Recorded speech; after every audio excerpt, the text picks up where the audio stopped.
그때 군인들과 그 사령관과 유다인의 경비병들이 예수를 붙잡아 결박하여 먼저 안나스에게 끌고 갔다. 안나스는 그 해의 대사제 가야파의 장인이었는데 그는 일찍이 유다인들에게 한 사람이 온 백성을 대신해서 죽는 편이 더 낫다는 의견을 냈던 자이다. 시몬 베드로와 또 다른 제자 한 사람이 예수님을 따라갔다. 그 제자는 대사제와 잘 아는 사이여서 예수를 따라 대사제의 집 안뜰까지 들어갔으나 베드로는 대문 밖에 서 있었다. 대사제를 잘 아는 그 제자는 다시 나와서 문지기 하녀에게 말하여 베드로를 데리고 들어갔다. 그 젊은 문지기 하녀가 베드로를 보더니 당신도 저 사람의 제자가 아닙니까? 하고 물었다. 베드로는 아니요 하고 부인하였다. 날이 추워서 하인들과 경비병들은 숯불을 피워놓고 불을 쬐고 있었는데 베드로도 그들 틈에 서서 불을 쬐고 있었다. 오늘 또 이제 그 유다와 베드로의 배반을 통한 우리 신앙의 전반적인 흐름들 좀 읽어보고 싶어서 또 읽어보라고 말씀드렸는데, 예수님이 붙잡혀 가시던 장소가 어떤 장소냐면 제자들과 함께 가끔 모이던 곳이고, 함께 모여서 기도하고 식사를 나누고, 그리고 다가올 내일에 대해서 알아보면서 하느님의 뜻을 살피시던 곳, 바로 그곳을 당신이 제자들과 마지막 장소로 삼아주신 것 같아요.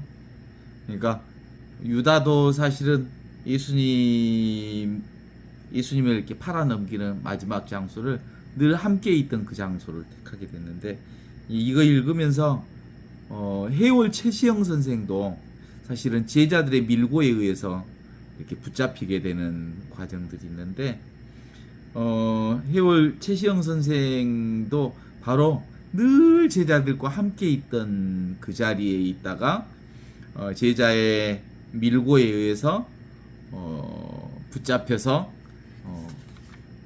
죽는 모습으로 이제 시작되어져 가는데, 대부분이 이렇게 선생들이 제자들의 배신으로 인하여 죽게 되는 부분들을 드러내고 있어요. 그리고 이제 유다가 이제 사람들 몽땅 데리고 왔죠. 데리고 와서 대사자양과 바리사이파 사람들과 군대들을 몽땅 데리고 온 이유는 지 혼자 못 오잖아요. 두려움 때문에, 더 나아가서는 내면에 숨겨져 있는 그 무력감들을 열심히 드러내 보여주고 있는 거죠. 몽땅 한때 데리고 온 것은. 반면에 무장한 군대 앞에서 홀로 서 있는 예수님은 내가 바로 그다 라고 당당하게 당신 자신을 드러내어 주시는 모습들을 보고, 또 한편으로는 살고자 하는 제자들의 모습과, 그리고 다 도망가 버리잖아. 살고자 도망가 버리, 죽음을 받아들이는 당당함 예수, 이게 이제 대조적으로 좀 보이잖아요. 예수님 당신 자신을 이제 마지막까지 말씀을 통해서 지켜내가는 거죠. 살고자 하는 사람은 죽고, 죽고자 하는 사람은 산다. 자기 한 개별 목숨을 살리고자 하는 사람은 결코 영원한 죽음으로 빠질 거고, 개별 목숨 그걸 온전하게 하느님께 드러내면 그는 죽지 않고 영원히 사는 그 자리를 온전하게 보여주셨죠. 이 대목을 자꾸 오늘 하루 종일 이렇게 산책하고 그러면서 떠올랐는데, 윤동주의 그 십자가라는 시가 생각이 났어요. 읽어보셨는지 몰라요. 윤동주의 십자가라는 시가 되게 유명한데, 쫓아오던 햇빛인데 지금 교회당 꼭대기 십자가에 걸려 있습니다. 첨탑이 저렇게 더 높은데 어떻게 올라갈 수 있을까요? 종소리도 들려오지 않는데 휘파람이나 불며 서성거리다가 괴로웠던 사나이 행복한 예수 그리스도처럼 십자가가 허락된다면 모가지를 들이우고 꽃처럼 피어나는 피를 어두워가는 하늘 밑에 조용히 흘리겠습니다. 이게 윤동주의 십자가라는 시거든요. 제가 옛날에 어느 대목이 너무 멋있어서 이걸 자꾸 봤냐면 괴로웠던 사나이 행복했던 예수 그리스도처럼. 그래서 가끔 무슨 얘기할 때마다 괴로웠던 사나이 행복했던 예수 그리스도처럼 반복하며 얘기했던 기억이 나요.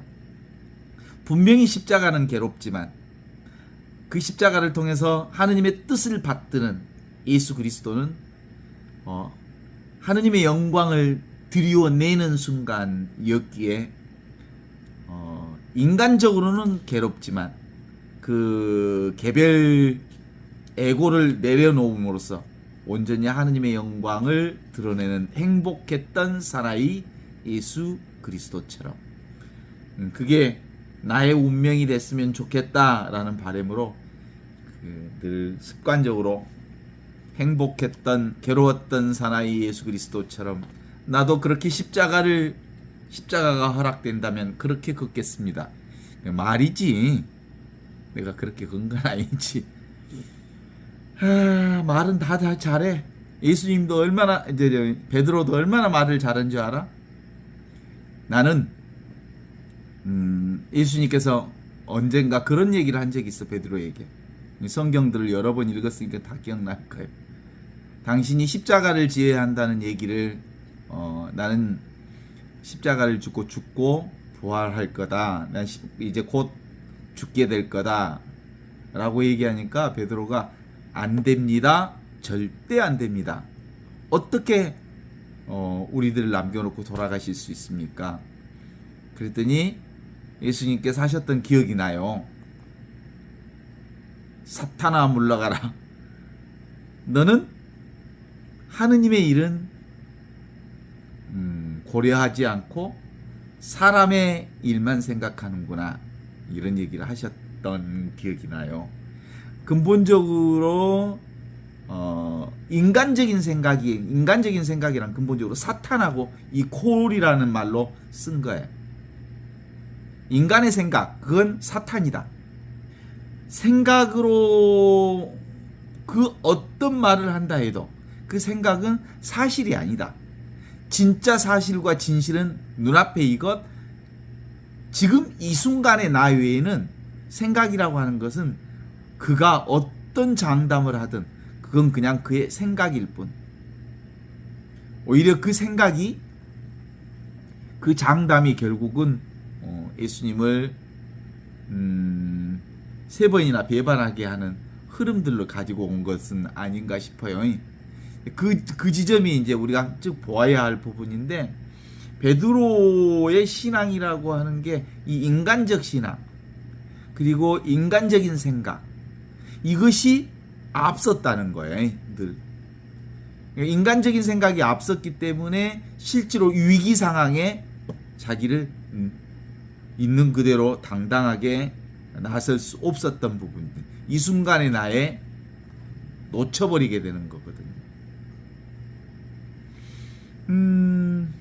인간적인 생각이라고 하는 게 뭐겠어요? 실제로는 자기 생각이 많이 들어가 있다는 거 아니에요? 베드로에게. 사실상 이 마지막 지금 대목이라고 하는 게, 예수님의 십자가 앞에서의 대목이라는 게 제자들의 3년 과정의 결산이 드러나는 거예요. 3년 동안 모든 것을 다 내려놓고 예수님을 따라 나셨지만 결국 마지막 순간에 결산해 보니까 다 도망가 버린 거예요. 그러면 예수님을 따랐던 베드로는 사실 베드로 한 사람을 얘기하는 게 아니거든요. 제자들 전부를 대표한 베드로의 제자들의 결산 문제를 따지고 있는 거거든요. 그러니까 제자들의 3년 결산을 해보면 예수님을 따랐다고 하는 것은 개인적인 생각이 다 있었어. 예수님이 기적을 보고 따르거나 예수님의 미래의 어떤 다윗의 나라가 회복이 되면 예수 그리스도를 통해서 메시아라고 하는 자기들의 생각이 있어요. 메시아관이 있었던 거예요. 예수의 메시아관. 그것 안에는 다윗의 나라가 회복이 되면 자기들 뭐 자의정, 우의정 또는 정치적인 큰 어떤 한 몫을 감당할 수도 있겠다라는 생각이 있었는지 모르겠어요. 속이 안 들어가 봐서 모르지. 그러나 분명한 것은 예수님의 힘을 보고 따른 거야. 예수님에게 어떤 예수님을 따르면 예수님을 통해서 당신들에게 어떤 이익이 있다고 생각한 거지. 주어질 그 무엇이 있을 거라고 생각한 건데. 그런데 베드로라는 사람은 12제자들을 대표해서 보는 거니까 12제자들이 가지고 있었던 건 아마 그런 생각들이 있었기 때문에 예수님이 붙잡히는 순간 다 도망가 버린 거단 말이지. 그럼에도 불구하고 베드로는 끝까지 쫓아가긴 쫓아갔는데 안나스의 법정까지 그리고 가야파의 법정으로 이제 들어가는 과정에서 어떻든 간에 안나스 하고 잘 아는 당대 12제자 중에 하나 뭐 요한인지 어쩐지는 잘 모르지만 집 문간에 들어가서 멀찌감치 예수님을 바라보기는 했지만 기본적으로 끝끝내 무엇을 지켜보게 되냐면 상대적인 거예요. 제자들은 예수에게 가지고 있는 힘을 믿었어. 어떤 힘을 믿었던 거지. 그런데 처절하게 뺨을 때리면 뺨을 맞고 침을 뱉고 온갖 수모를 다하면 그것을 그대로 본 거예요. 그 얘기는 철저하게 아무 힘도 없는 스승의 모습들을 마지막까지 확인한 거지. 스승이 어떤 힘이 있을 거라고 믿은 거야. 그런데 마지막에 어떤 힘도 없는 예수 그리스도를 바라보고 실제로 전부 사라져 버린 거지. 그리고 3번이나 배반하는 과정도 그렇잖아요. 무슨 유다를 통해서 기본적으로 이렇게 예수님이 잡혔을 때 과정을 지켜보면 그리고 안나스의 법정으로 그 다음에 거기 갔을 때도 예수님이 나만 붙잡히면 된다고 생각했고 가야파도 역시 다른 제자들에겐 별 관심이 없었어요. 이 로마의 메시아가 오면 새로운 다윗 왕국이 세워질 거라는 생각 때문에 로마도 그런 얘기들을 들었으니까 그 주동자인 메시아라고 하는 예수만 제거해버리면 그런 혁명이나 이런 상황들은 잠재울 수 있기 때문에 모두를 위해서 한 사람 그것만 제거하면 된다고 생각했기 때문에 제자들에 대해서는 별 관심이 없었던 거예요. 그런데도 불구하고 베드로는 그리고 그 당시에 보면 그 요한도 가야파의 집에 그러니까 안나스 집에 들어간 것을 보면 그 사람들이 다 알아. 보니까 저 사람이 예수의 제자인 줄도 알고 그리고 곧바로 붙잡혀서 어디로 들어왔냐면 안나스의 집으로 들어왔기 때문에 그 사람들이었어. 그 중에 베드로도 따라왔기 때문에 베드로 너 예수 제자 맞지? 그거 뭐 되게 크게 물어본 거 아니고 나 너 안다.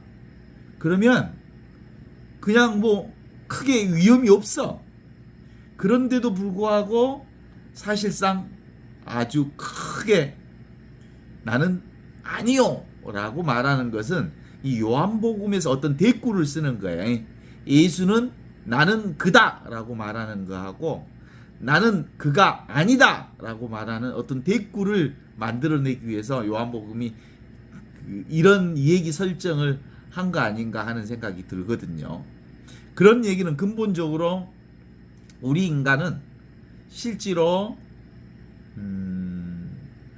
자기 에고를 살리기 위해서, 자기 자신을 보호하기 위해서, 그래서 근본적으로 인간들의 핵심 포인트는 어디에 있냐면 이익 중심에 있어. 홀이 피해. 내가 이익이 있으면 선택하고, 그 다음에 이익이 없으면 저항하고 밀쳐내고.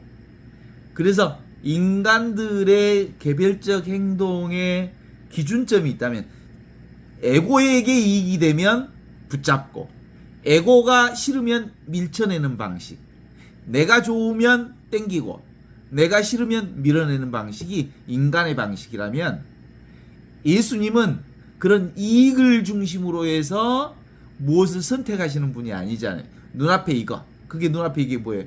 하느님의 뜻. 이 순간에 하느님이 원하는 그걸 선택의 기준으로 삼는 거예요.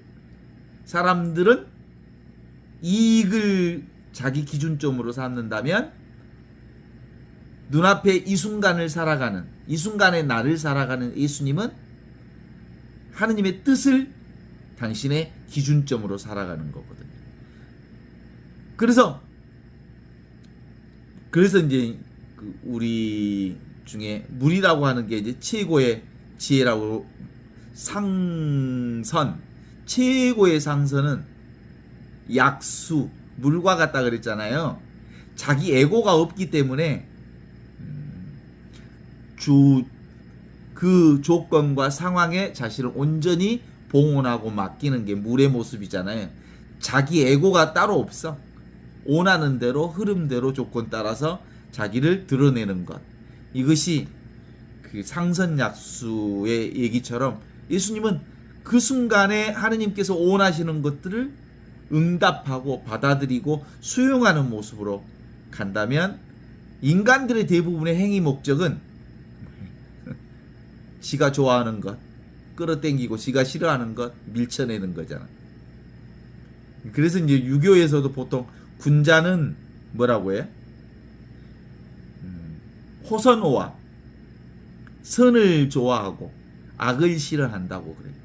하느님의 뜻을 좋아하고 하느님의 뜻이 아닌 것은 밀쳐내는 게 군자이고, 소인배들은 지가 좋아하는 것은 끌어당기고 지에게 이익이 안 되는 것은 밀쳐내고, 이런 방식이지. 그래서 근본적인 그리스도인의 핵심의 삶의 기준점은 늘 하느님의 뜻, 그건 눈앞에 이것, 주어진 조건에 온전히 순응하는 모습을 보여주는 거다. 이렇게 말할 수 있지 않을까 싶어요.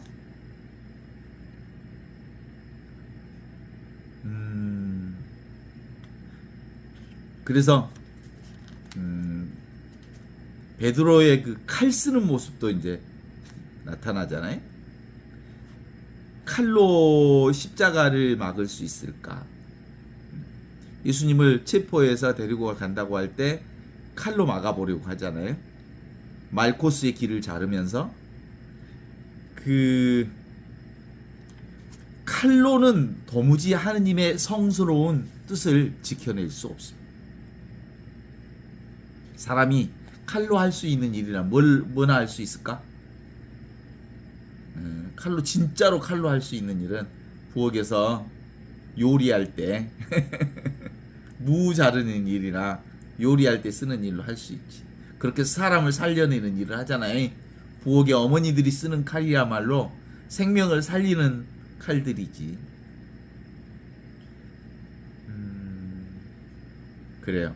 사실은 평화를 지킨다고 하는 것은 무력으로 지켜낼 수 있는 것 같지는 않습니다. 칼을 뽑아 적의 길을 자르는 힘차고 용감한 모습이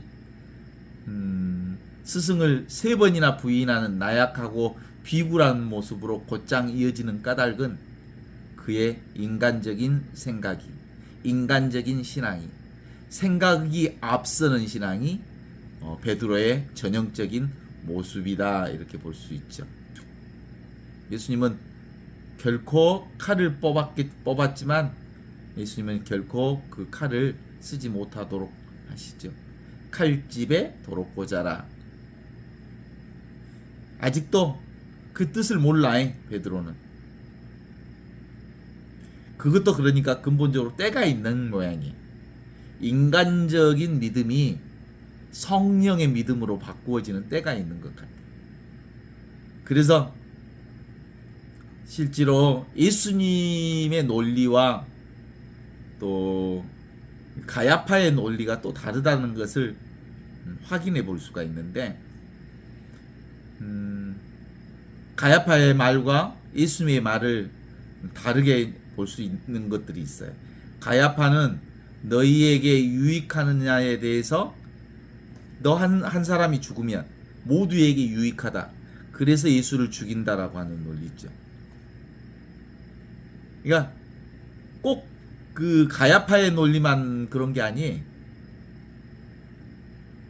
대사장이나 바리사이파 사람들의 논리도 이익이냐 손해냐를 기준적으로 본 거고, 또 유다도 나에게 도움이 되느냐 도움이 되지 않느냐의 관점이고, 베드로도 내 인생에 도움이 되느냐 안 되느냐의 관점이고, 대다수의 에고의 관점은 내게 도움이 되느냐 안 되느냐의 관점에 따라 행동하는 반면, 예수님의 논리는 시종일관 그것이 아버지의 뜻에 합당하냐 합당하지 않느냐에, 무엇이 유익함으로, 누구가 나에게 유익함으로 이렇게 말하지 않는다는 거예요. 그 무엇이든 간에, 그 누구가 누구든 간에 이는 가야파의 논리지. 무엇에 유익하든 무엇에 해롭든 이롭든 그걸 절대 묻지 않고 다만 나에게 주어진 하늘의 명령에 따름이 바로 예수의 논리죠. 그러니까 결국 우리의 논리는 예수 그리스도를 진정으로 따르는 논리라면 내게 도움이 되느냐 안 되느냐가 아니고, 이 순간 내가 해야 할 일이 무엇인가, 그것만 따르면 돼. 이 순간 내가 지금 여기서 무엇을 해야 하는가, 이 순간 지금 내가 만나는 사람이라면 그 만나는 사람과 지극정성으로 마음을 나누면 되는 거고, 내가 하는 일이 있다면 그 일에 지극정성을 다하면 되는 거고, 그 시간 조건 순간순간에 자신의 삶을 최고로 봉헌하는 것, 이게 바로 하나님의 뜻을 사는 거죠.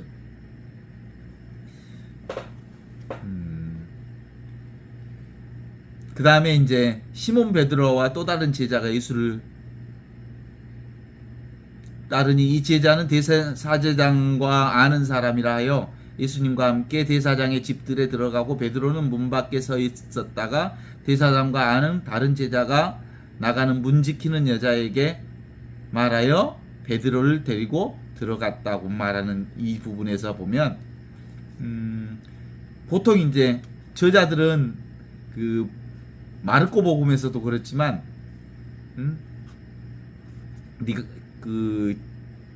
다른 사람에게 붙잡혔을 때 통으로 된 옷을 홀랑 벗고 도망갔던 사람 제자가 있었더라.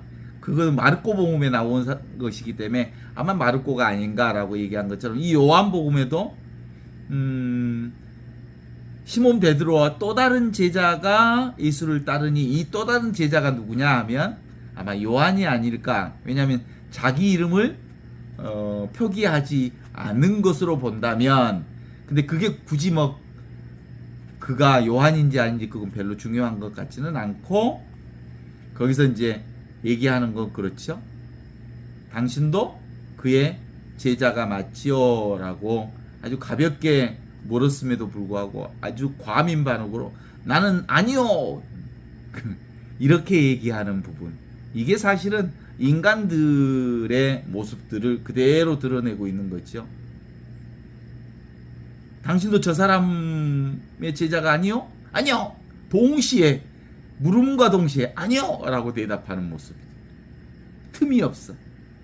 질문과 대답이 거의 동시에 일어났지 않았을까라는 생각을 해보면 대부분 그런 모습들이 자기에게 위협이 되면 금방 부인하는 모습, 이게 우리들의 모습이 아닌가 싶어요. 예수님께서 측근 참모들하고 특별히 무슨 비밀 대화를 한 적도 없는데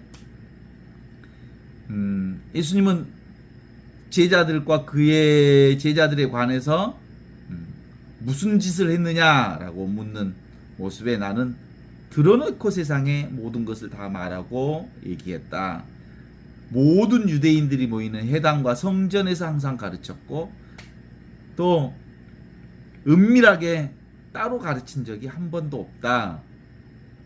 어찌하여 다 알려진 것을 나한테 또 묻느냐라고 얘기하는 것을 보면 예수님은 근본적으로 비밀이 없는 사람,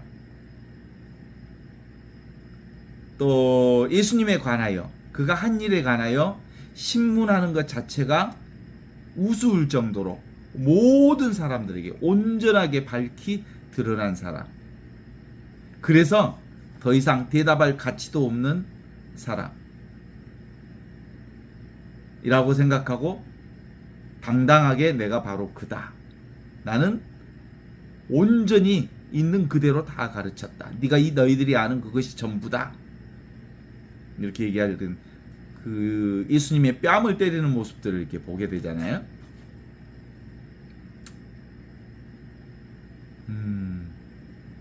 어때요?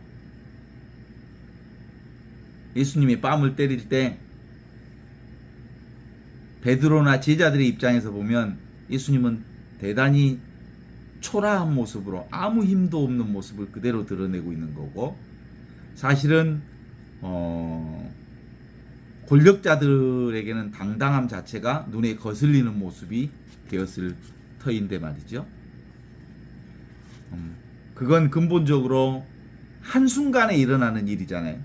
예수님이 잡히기 전까지만 해도, 그리고 칼을 뽑을 때만 해도 베드로의 그 당당한 모습이 아주 비굴하고 초라한 모습으로 드러난 모습들을 우리는 확인할 수 있어요. 이걸 보고 제가 한번 베드로의 입장에서 글을 한번 써봤어요. 한번 읽어볼게. 들어보세요. 나는 주님을 부인하던 그 순간 내가 무엇을 하고 있는지를 모르고 있었다. 저 높은 산에서 예수님 모습이 눈부시게 바뀌었을 때에도 나는 내가 무슨 말을 하고 있는지 모르면서 초막 셋을 짓겠다고 말씀드린 적이 있다. 같은 짓을 그 순간에 되풀이했던 것이다. 사실 나는 길을 다 알고 있었지만 내가 하는 말을 내가 듣지 못했고, 나는 머리를 지니고 있었지만 아무것도 생각하거나 판단하지 못했다. 요컨대 나는 잠들어 있거나 마비되어 있었다. 늘 깨어있기를 그토록 간절히 가르치신 스승 예수가 있었건만 부끄럽게도 나는 그 중요한 순간에 깨어있지 못했다. 너희들도 세상 사람들도 늘 그렇게 깨어있지 못한다면 나처럼 어처구니 없는 짓을 저지르게 될 것이니, 아니 반드시 그렇게 될 것이니, 그러므로 늘 항상 깨어 지금 여기 이 순간을 살아라.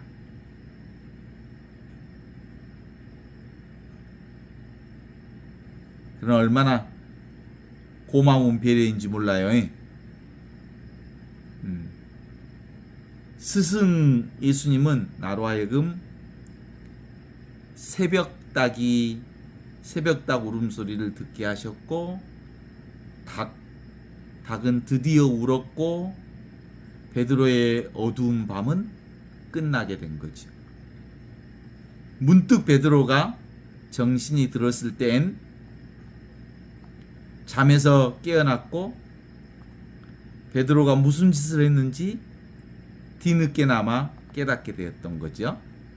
마침내 베드로는 자신의 믿음을, 자신의 허상, 그동안 그렇게 장담하던 그 모습이 얼마나 우스꽝스러운 일인지 알게 됐던 거죠. 눈 속에 박힌 들보처럼 내 눈을 가려서 아무것도 보지 못하던 나의 에고를 처절하게 보았던 거죠. 그리고 베드로는 울고 또 울었습니다. 다른 무슨 할 일이 없었던 거죠.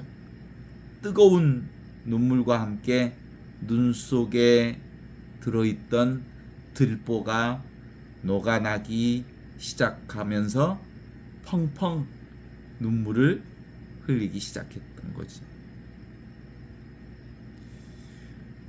이제 뭘 할 건가 생각해 보지만 떠오르는 것은 아무것도 없고, 내가 어머니 자궁의 잉태되기 훨씬 전부터 나의 나됨을 알고 있던 주님, 어디서부터 무엇을 하고 있든 상관없이 나를 지켜보시고 있던 그 말씀, 천지창조 이전부터 있던 그 말씀이 지금 눈앞에 있는 이 말씀이라는 사실이 이제 조금씩 믿어지기 시작했고, 그리하여 다만 항송할 따름이었던 거죠. 예수님이 나를 지켜보신다 함은 내가 어떤 처지에 있든 내가 바라기만 하면 너를 용납하겠다는 약속을 내게 주신다는 그런 뜻으로 나를 바라보고 있었던 거죠.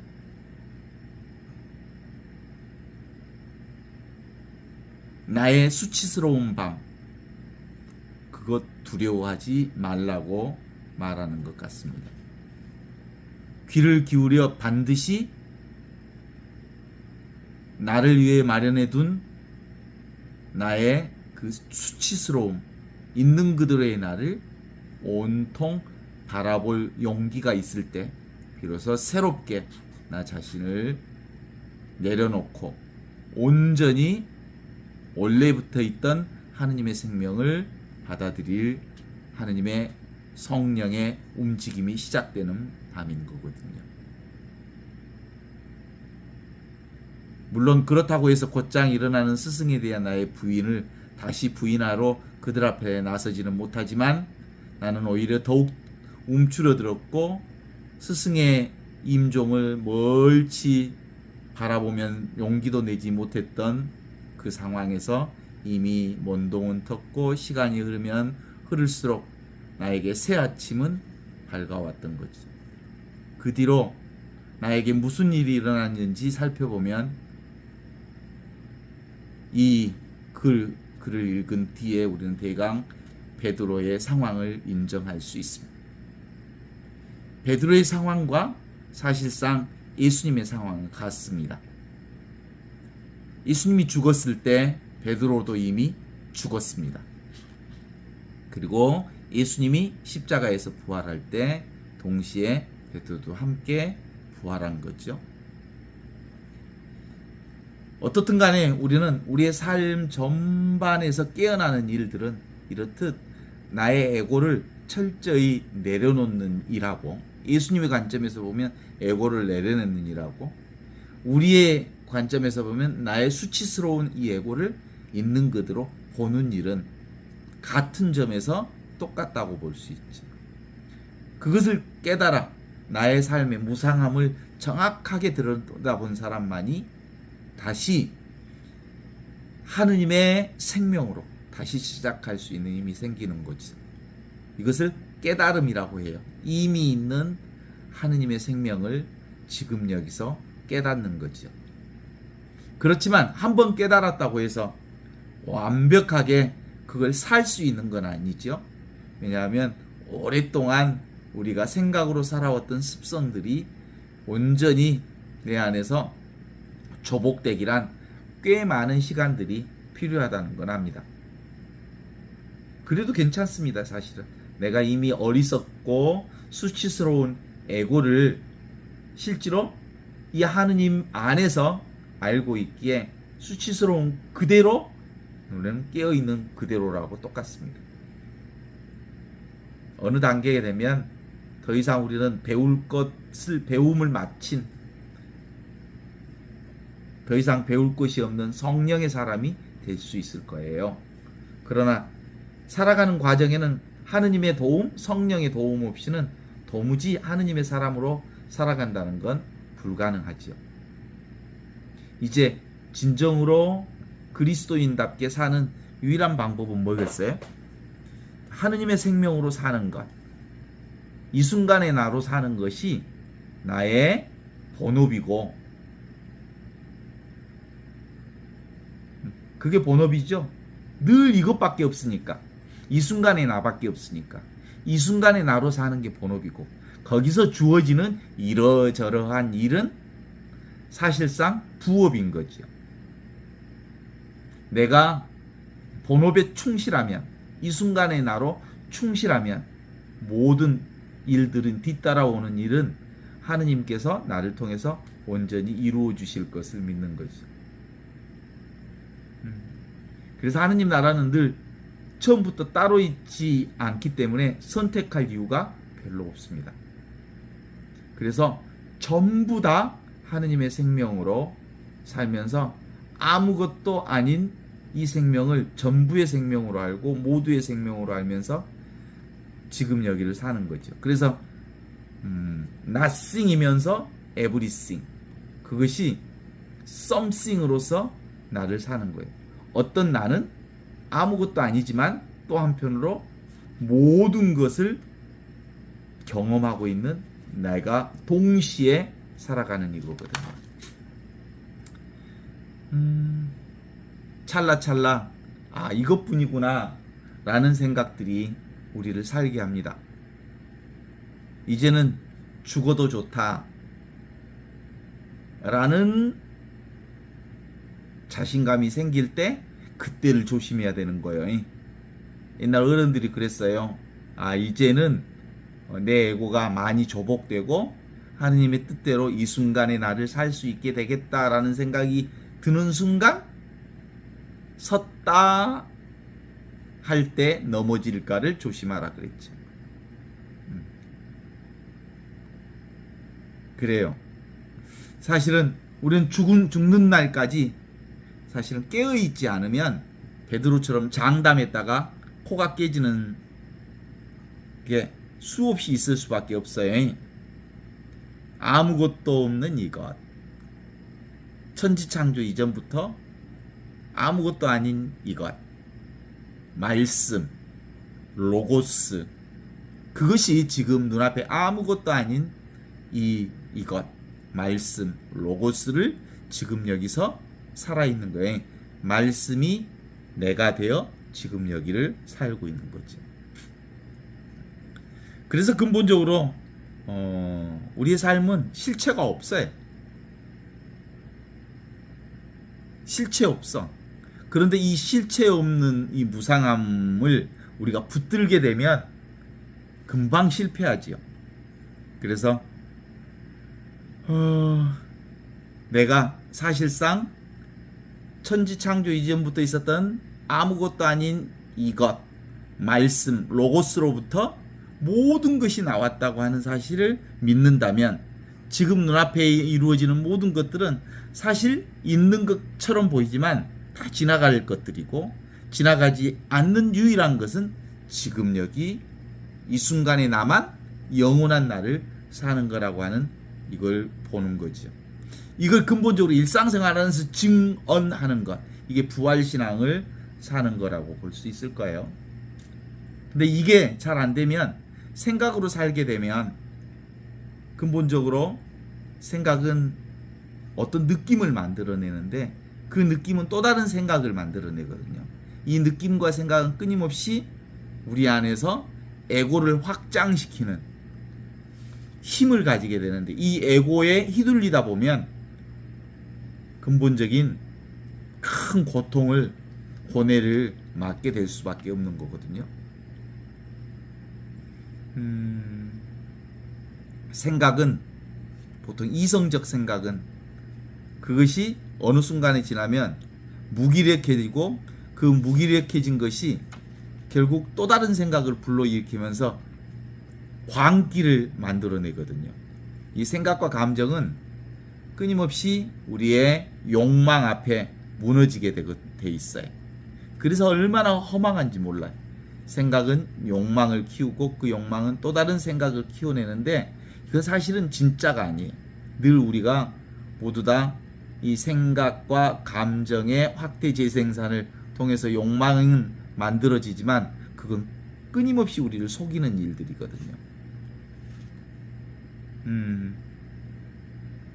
어떻습니까? 생각과 감정이라고 하는 이 핵심 감정이 우리 자아의 뿌리인데 이건 근본적으로 망상에 불과하다는 거 다시 한번 확인해 봐야 돼요. 그래서 이거 찍찍이 생각이라고 그래. 찍찍이 생각, 고착된 생각, 고장난 생각, 고정관념. 생각을 고정시키는 순간 그건 고장나 있어요. 하느님은 어떤 생각으로도 고정시킬 수 없거든. 살아있는 하느님이기 때문에 순간순간 찰나찰나 여기 한계가 없는 하느님 어떻게 생각으로 고정시킬 수 있어. 그래서 찍찍이의 생각, 생각은 꼭 뭘 잡으려고 하거든. 그래서 어떤 생각도 잡지 말고 흘러가는 채로 놔두면 돼. 그래서 어떤 의미로 보면 생각은 바람과 같은 것 같아. 생각은 바람이다. 그냥 스쳐 지나갈 거거든. 이런 생각이 내 안에 흘러 지나갈 수밖에 없을 텐데 그러나 또 필요하면 그 생각을 잡아야지. 그죠? 좋은 생각, 생산적인 생각, 또 창조적인 생각, 아름다운 생각, 그리고 사람들에게 용기를 주는 생각, 그런 것들은 잡아서 격려도 하고 용기도 주고 또 힘도 주고 하지만 그걸 붙잡으면 안 돼. 누가 나한테 네 잘났다 그러면 그걸 딱 붙잡으면 진짜 내가 잘난 줄 알아. 네 잘났다 그러면 그냥 하는 소린 줄 알면 돼. 그래서 기본적으로 우리가 이제 경험하는 큰 틀에서 보면 우리가 이제 이 하느님 그 인간적인 생각에 휘둘리지 않으려면 근본적으로 절대적인 경험인 존재 자체, 인식 자체, 로고스 자체, 삶 자체에 우리가 마음을 그러니까 이걸 이제 배경자라고 그러고 원래부터 있던 이 자, 텅 비어 있으면서 아무것도 아니면서 모든 것을 비추는 자, 이게 이제 하느님의 자, 원래부터 있었던 진화 이런 거라고 한다면 우리가 경험되는 것은 뭐예요? 경험자를 얘기하는 거지. 거기서 이제 비추어지는 것 때문에 우리 생각으로 비추어진 것 때문에 경험하는 것들이지. 그래서 알려진 나는 상대적인 나잖아요. 그러나 이 알려진 나는 늘 무엇을 통해서 비추어지냐면 절대 나, 배경자, 온전히 있는 스크린과 같은 나를 통해서 드러나기 때문에 기본적으로 스크린이 나다, 원래부터 있던 이것이 나다라고 하는 생각만 분명해지면 자아를 온전하게 초월하면서 살 수 있거든요. 그러면 이제 예수님처럼 나는 분명히 이 세상에서 산다. 그렇지만 나는 이 세상 사람이 아니다. 나는 이 세상에서 온갖 것을 다 경험하지만 이 세상을 내가 붙잡지는 않는다. 이렇게 말할 수 있죠. 오늘 어제 새벽 3시에 동창신부가 그 하느님의 부르심을 받고 갔다는 얘기를 들었어요.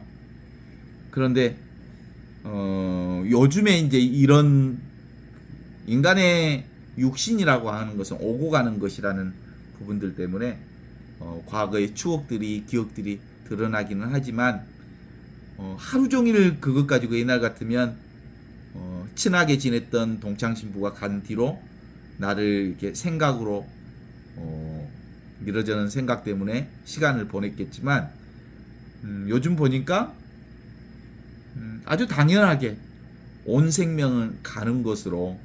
그래서 실제로 동창신부가 육신을 벗기는 했지만 간 게 아니에요. 간 적이 없어.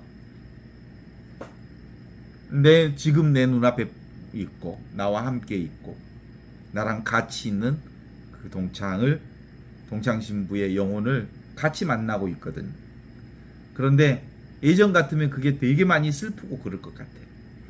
그래서 이제는 아마 지금 내가 이런 심정으로 친한 동창신부가 가는 흐름들을 바라보면서 나도 이런 방식으로 갈 수 있지 않을까? 뭐 이런 생각을 해보게 되는 거거든요. 실제로 전화도 하고 내가 아플 때 되게 걱정 많이 하고 그러더니 에? 너 먼저 가면 안 돼 그러더니 지가 먼저 가는 거예요. 그게 오고 가는 것, 그건 사실상 무상성을 드러내는 거잖아요. 실제로 오지도 않고 가지도 않는 내가 분명하고 있기 때문에 오고 가는 것이 그토록 우리를 이렇게 우리 마음을 잡을 일은 없을 거라고 봐요.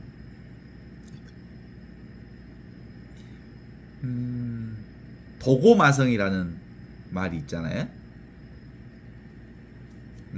도가 높으면 신심이 높다고 생각하고 영적으로 우리 안에 영적인 힘이 강화되면 그만큼 큰 놈의 마귀들이 와서 그걸 쥐어 뜯으려고 해. 빛이 강하면 빛이 강한 만큼 그만큼의 또 다른 반대측의 어둠이 드러나 있죠. 그러나 근본적으로 그림자에서 나올 필요가 있어요. 생각에서 나올 필요가 있어요. 근본적으로 그림자와 생각은 우리의 눈에 보이는 모든 것들은 하느님의 그림자들이거든. 그렇죠? 지금 이것도 하느님의 그림자들이고 눈에 보이는 세상 전체는 다 하느님의 그림자들이지. 그래서 무상성만 분명해지면 영원히 오지도 않고 가지도 않는 그 하느님의 본성, 본래 면목이 내 안에서 분명해질 거라고 생각을 해요. 그래서 그게 요걸 보는 눈이 관이라고 그러거든. 관 보는 것, 이게 이제 관상 기도예요. 하느님의 눈을 득하면, 하느님의 눈으로 보기만 하면 사실상 하나의 눈으로 보잖아요. 그러면 두 개로 보이지 않으니까 분리 없이 볼 수가 있죠. 분별 없이 볼 수가 있어요. 그래서 오고 가는 것들을 정확하게 보면서도 오고 가는 것에 끄달리지 않을 수 있는 은총이 우리 가운데 분명해질 수 있을 거예요. 인간의 눈으로 보면 뭐예요? 인간의 눈으로 보면 이력서를 보는 것처럼 과거 언어 문자로 추상과 개념을 통해서 만들어진 이러저러한 이 얘기에 빠지겠지만 하느님의 눈으로 보면 지금 여기 이 순간 살아있는 나를 전부로 볼 수 있는 눈들이 있어서 어떤 것도 다 지나간다 라는 관점에서 보기 때문에 충분히 이 순간을 즐기면서 또 한편 있는 그대로 그것들을 수용하면서 살아갈 수 있는 거죠. 그래서 우리 신앙의 핵심은 눈에 보이는 온갖 것들은 다 지나간다라고 하는 이 포인트가 분명해져야 돼요. 다 지나가는 것들이지. 그래서 이 순간을 사는 거고, 이 순간을 살면 있는 그대로의 모든 것들을 수용하는 게 예수 그리스도께서 십자가를 통해서 우리에게 보여주신 그 신앙을 사는 거예요. 그래서 예수님을 괴로웠던 사나이, 행복했던 예수 그리스도처럼 실제로는 괴롭지만 그러나 그 실제로 괴로운 그 십자가가 하느님의 뜻을 수행하는 것이기에 행복했던 사나이라고 윤동주 시인이 고백했던 것처럼 우리도 우리의 삶이 어떤 십자가가 주어진다 해도 행복했던 예수 그리스도처럼 십자가를 질 수 있게 될 거라 이렇게 생각해요. 그렇습니다. 수많은 변화 가운데서도 변화하지 않는 내가 분명하기만 하면 예수 그리스도의 삶을 우리 안에서 온전히 살아가게 하는